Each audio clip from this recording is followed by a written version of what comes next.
Okay, what we have here is an article in News in Focus written by Alexander Reitz, and the title of the article is Icelandic Volcano Stuns Scientists, Sulfur-Rich Eruptions Defies Preparations for an Aranashi Blast.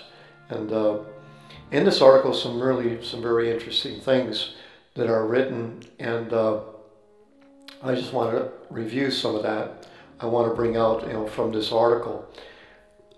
It's interesting. The article starts off with the Icelandic sunrises and sunsets have been tinged blood red of late. All right, and the article goes on to talk about how in the city, the volcanic pollution gives the skies an eerie glow. For 8 weeks, the lava has been spurting out of the fissure in the ground, radiating from the Bardarbunga Volcano. It's about 250 kilometers from Reykjavik, and the sulfur dioxide that's been spewing out has been recorded up to 35,000 tons of it a day. It says that more than twice the amount spewing from all of Europe's smokestacks. It says the gas is spread across the Icelandic countryside, causing people to wheeze and trapping some indoor. Again, in the article, it goes on to talk about how the record-setting amount of pollution has surprised even the volcanologists, and it turns out they were actually hoping and preparing for a repeat of the 2010 eruption that took place, and this eruption of this volcano in Iceland disrupted the air flights from Europe, and so they were expecting a big ash cloud, but this one is completely different. As we look further down into the article here, we find that the earthquakes began to shake the Bardarbunga volcanic area and the glacier area on August 16th, and for 2 weeks researchers watched as the seismic activity marched north and east and towards the edge of the city and the ice cap that covers the volcano. They had planted GPS equipment there, and they were measuring the earthquakes as well as the collapse of and the formation of a caldera over the Bardarbunga volcano, which is covered by the glacier that is there. It goes on to say that for 45 kilometers, the magma crept along and cooling and forming underground sheet on a dike system. And by August 29th, it made it to the edge of the ice cap and began erupting into the barren plain called the Halloran. And then since then, the eruption has spewed at least half a cubic kilometer of lava, making it the largest lava-producing eruption in Iceland since 1947. But, here in red you can see, but the quantity of the gas is what has startled scientists the most. Chunks of rocks collected from the eruption show how gas-rich the lava is. The rocks are porous, filled with air pockets where the gas has leaked out. With the right winds, the sulfur of the Halloran which it produces can reach as far as European continent, where Austria has recorded more sulfur in its air than any time since the industrial cleanup of the 1980s. So already we see that the gas is making its way to the European continent, and if this continues, that'll only continue to build. Now, further in the article, you see down here in red, I have marked here, Iceland officials are trying to work out how much of a hazard the sulfur is and whether they can predict its movement more accurately. The Meteorological Office has begun issuing forecasts of where the gas is likely to travel each day.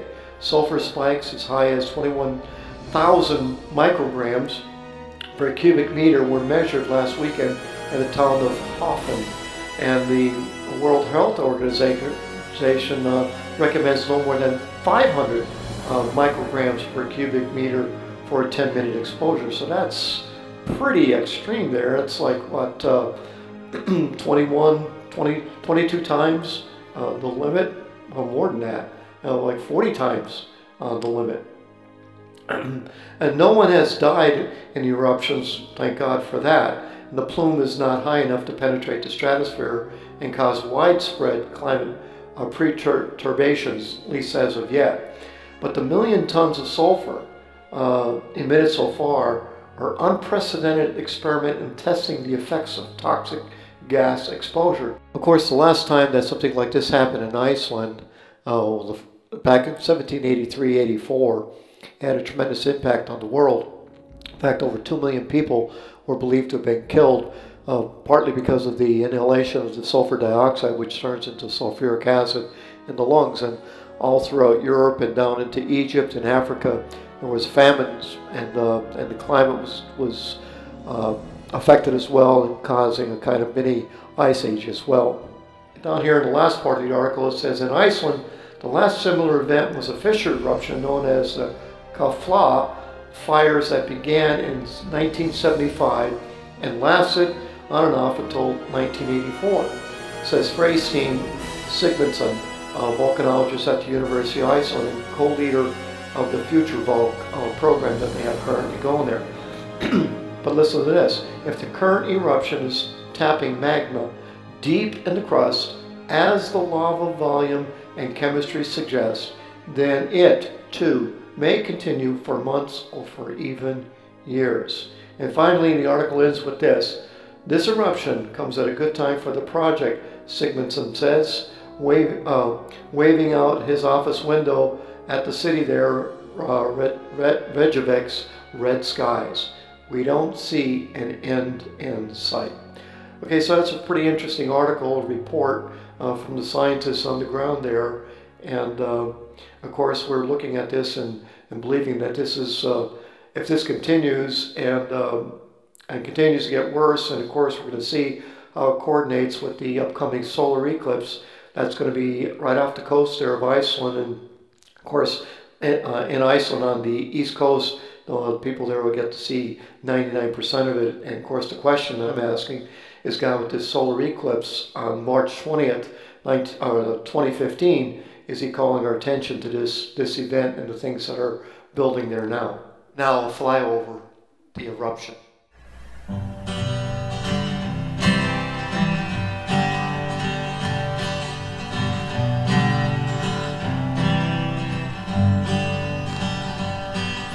I see a bad moon rising.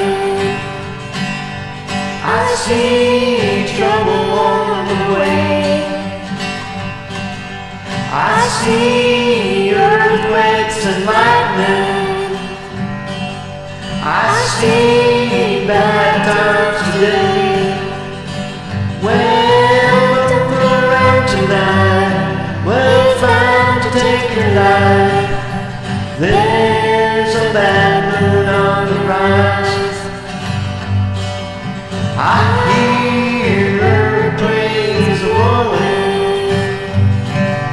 I know the end is coming soon. I hear rivers overflowing. I hear your voice of rage and ruin. Well, go around tonight. Well, time to take a life. There's a bad moon on the rise. All right.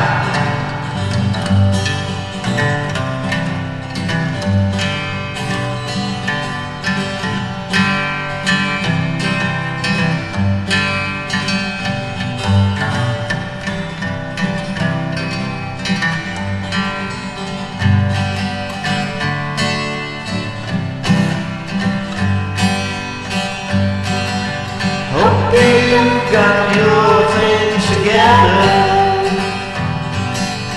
Hope you are not prepared to die. Looks like we're in for nasty